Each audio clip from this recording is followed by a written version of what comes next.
Hey everyone, welcome to the first shadow reading of shadow season.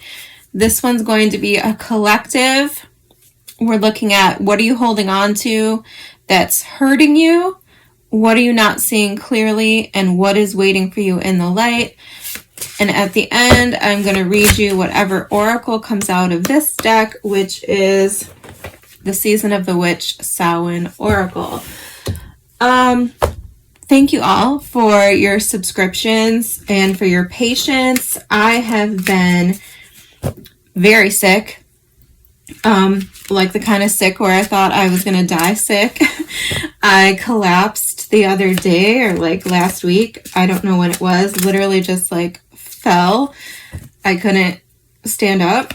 I have no idea what the cause of that is, except some kind of illness here. I'm stuffy. I have allergies all the time, so it's hard for me to know when I'm like really sick. So I don't know, an ear infection, something. Somebody said something about the Schumann resonance or something. I definitely get sick every time we have solar flares. So who knows? I'm going to pull your oracle really quick just to see where the energy is at. Okay. Well, we're getting 2. All right. We're getting 41. Whoa, interesting. That happened in another reading too, where consecutive cards came out. So we're getting 42 voices and 41 the veil. So the veil says, it's quite possible your eyes have become the fog in which you dwell. A half-swallowed glimpse of all that you truly are or can be, that the tears you bleed are ready for the storms to turn the skies inward. And Voices says, with a tug at the gut, feel them romance your very breath. Listen to the gentle flickering within your eyes, for this is where they guide. So, I mean... We're getting kind of deep into it right off the bat there with those 2 cards. Definitely some supernatural, spiritual guidance coming through.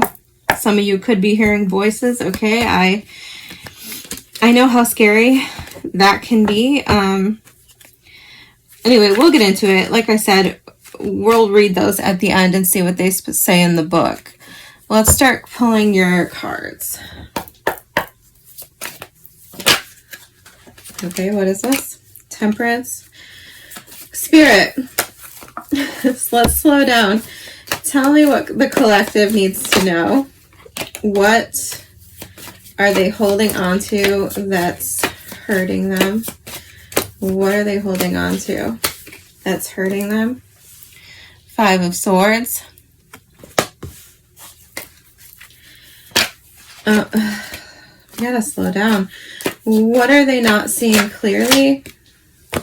The Ace of Swords. Well, okay. What is waiting in the light?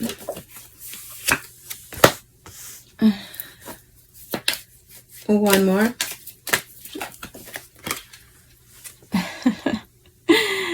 The Sun. Okay, 7 of Pentacles in the Sun. The Fool's at the bottom of the deck. Yeah, okay. Tell me more about the 5 of Swords, Spirit. For what the collective is holding on to that's hurting them. The Wheel of Fortune. Okay.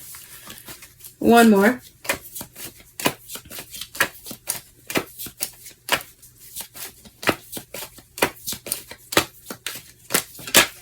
Thank you. The 8 of Swords. Okay. Tell me more about the Ace of Swords and what the collective is not seeing clearly. Queen of Wands. Yeah, I saw that. One more. For what collective is not seeing clearly. 10 of Pentacles. Boom. And why not just give me... why not just give me one more for what's waiting in the light? What's waiting in the light, please? Thank you. The sun and the moon. Oh my goodness. Amazing. All right, and now at the bottom of the deck we have the Page of Swords. Yes, delayed messages, spiritual messages, things like that are definitely like thick in this reading.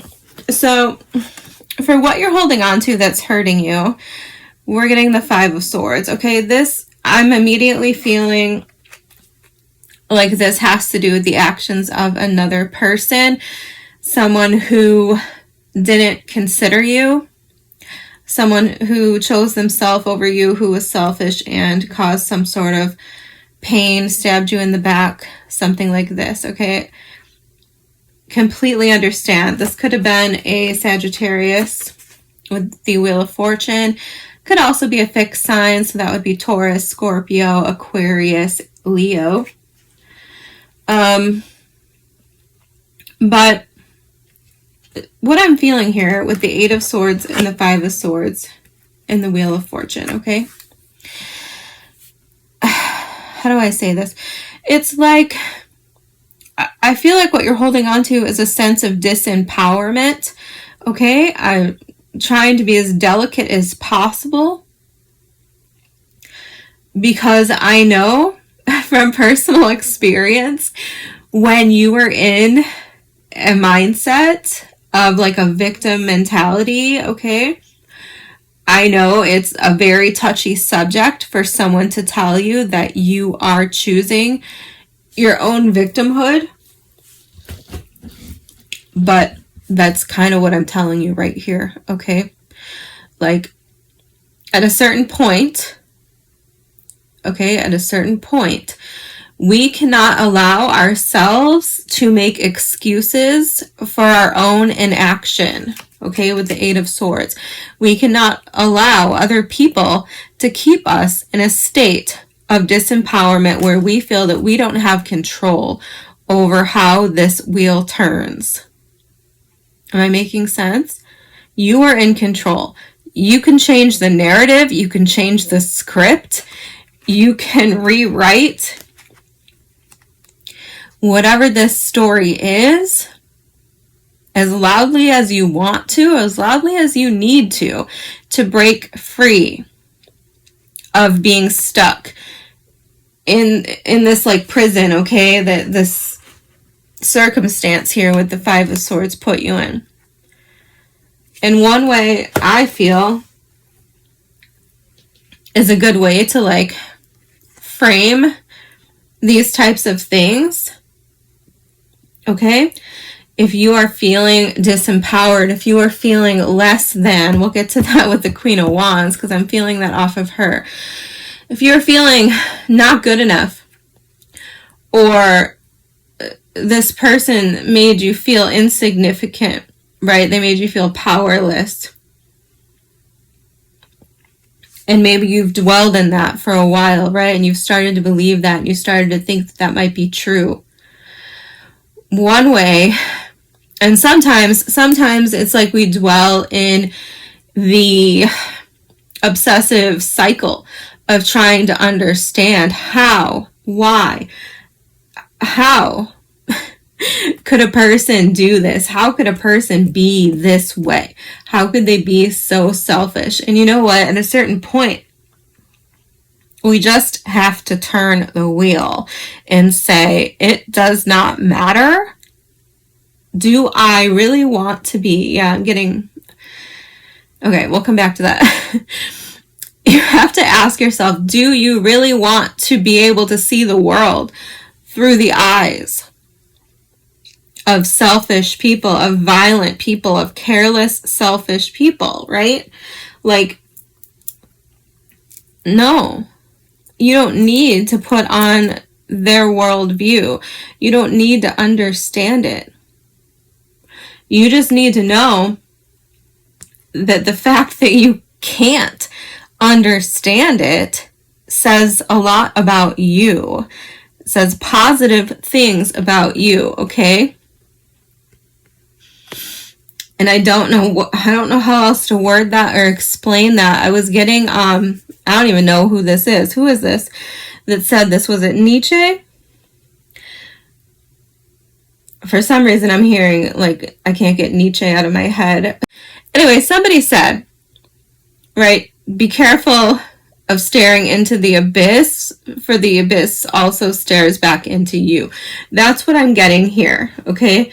You got to be careful of trying to dive into understanding a situation, taking on someone else's, like, mental perspective, because do you really want to live there? Do you really want to understand it? Do you really want to get stuck there, right?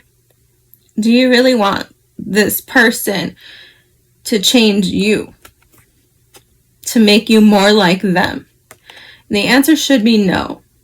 Okay, so I'm feeling a heavy message here where you're holding on to some bitterness, you're holding on to some unanswered questions, some trying to understand why bad people do bad things. And at the end of the day, it doesn't matter, because if you don't understand why bad people do bad things, it's because you're not a bad person. That's why you don't understand. And you need to understand that all you have to do is take back control. Take back control of the narrative. Tell yourself the truth, which I feel like you're not seeing clearly with the Ace of Swords. You're not seeing the truth. This is literally the truth that you're not seeing clearly. What's the truth? Queen of Wands, 10 of Pentacles.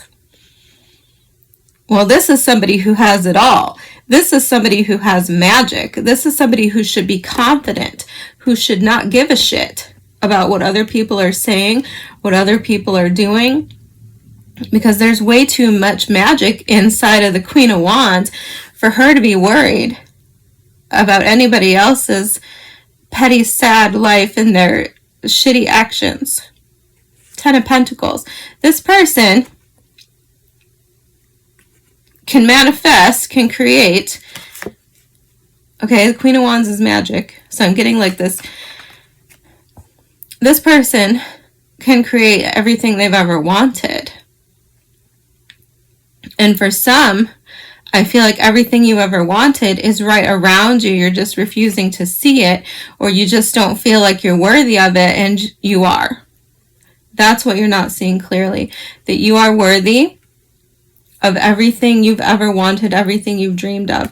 And it's right around you. It's right around you.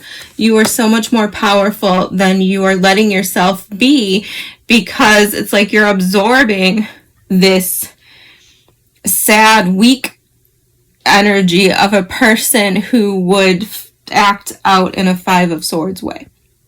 So by dwelling on these things, it's like you're bringing yourself down to their level. I hope that's making sense.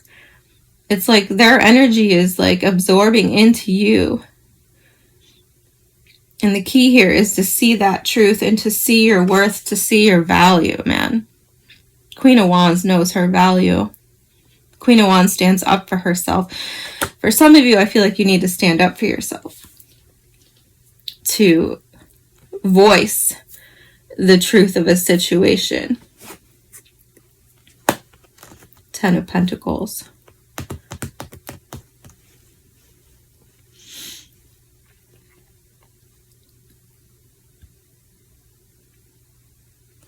Now, what's waiting for you in the light? The 7 of Pentacles. Well, the 7 of Pentacles can be a sort of a task of evaluating what is and is not working in your life. It can be a, like, kind of going over your efforts and what you should keep putting effort into and what you should withdraw your efforts from. But the 7 of Pentacles can also be a turning point. I think it's both, because we do have the moon here and the sun here. So this is giving me the energy of like sorting things into 2 different piles. Okay?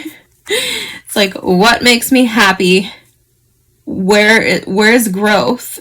Like, what direction is growth for me? What makes me sad? What makes me confused? Right? Put that in one pile and maybe, you know, at your own discernment, leave these things behind. I love the moon card, but I'm getting a sense that she is symbolizing things that create confusion, things that create fear, which goes hand in hand with confusion.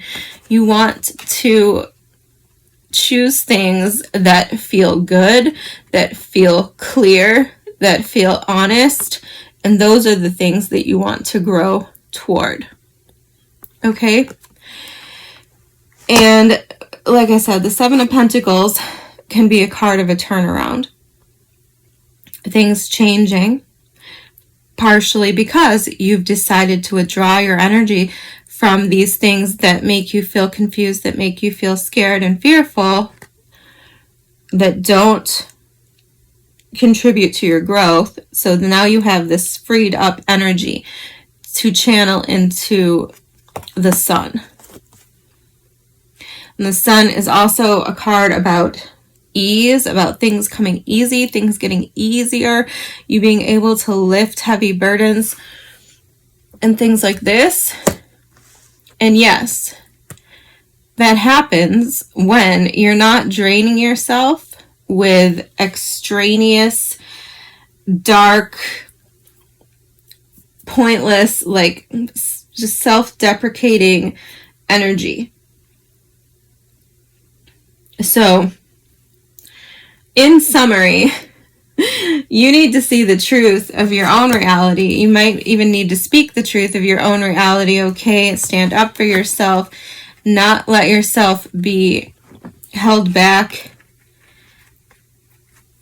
by the inconsiderate, toxic actions of a person who is not on your level. You need to rise above it. Create something positive out of this experience. Like I said, it could be about speaking out. It's up to you. But just know that you can't understand bad people from the perspective of a good person. You just can't. And it's not worth it to adopt that frame of mind, to go into their energy to try to understand it, because it's still not going to make any sense. You get where I'm coming from? It's still not going to make any sense. Okay, the Page of Swords. Yeah, I feel like you really want to investigate, and I get it. I'm the same way. I want to know the truth. I have to understand, no. That's part of growing and learning, is that no, you don't. Sometimes you can just take what happened at face value and be like, you know what? I would never do this. And there's no excuse for it. So I'm moving on, having learned something about this person now that allows me to leave them behind. Okay, it doesn't have to be like one single person. For some of you, I feel like this could be like a workplace, a group of people. But whatever it is, rise above it, see the truth, see your own power.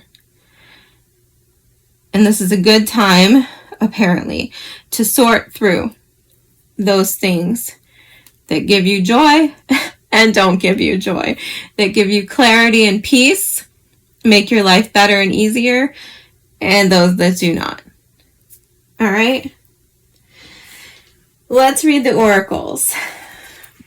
Wasn't planning on reading two, but I will since they both came out. Apparently someone's going to need to hear what the second one has to say. Okay, yeah, see, what did I say? The veil. Crossing, revealing truth, concealment. Okay? Those are the keywords. The veil is the very heart of Samhain. On the night the veil between worlds is at its thinnest, and the spirit realm is as close as it's ever going to be here on Earth. That means you have a toll-free call to every spiritual helper, from the gods and goddesses to your ancestors, your angels, ghosts, you name it.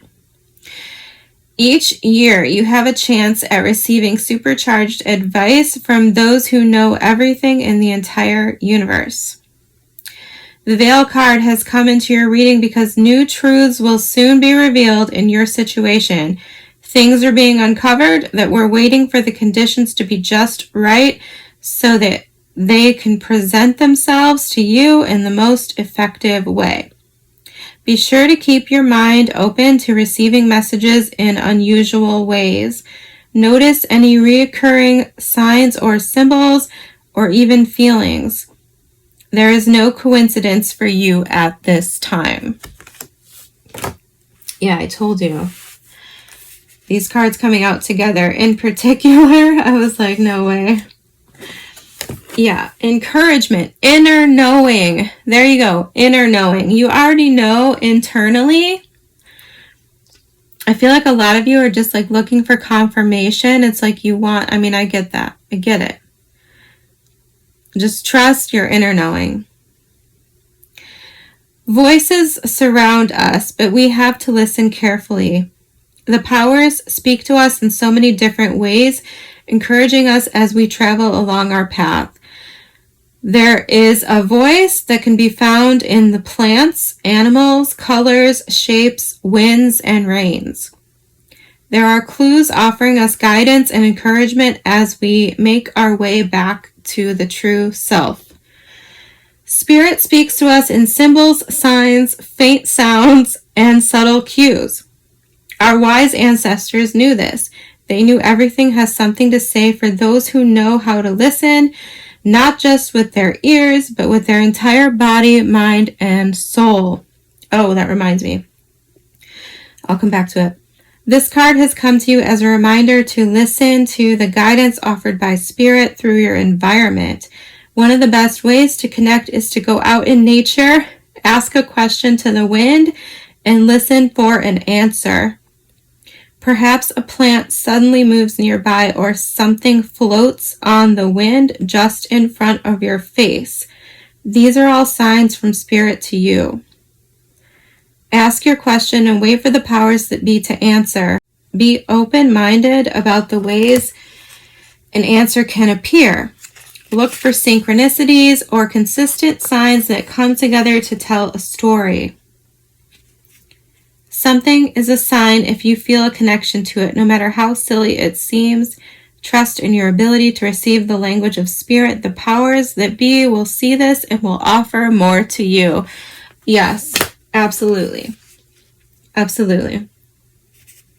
The more you affirm the messages that you receive, the more you respect and honor the communications, signals, signs that you do see, the more they will come to you. It's a two-way street, right?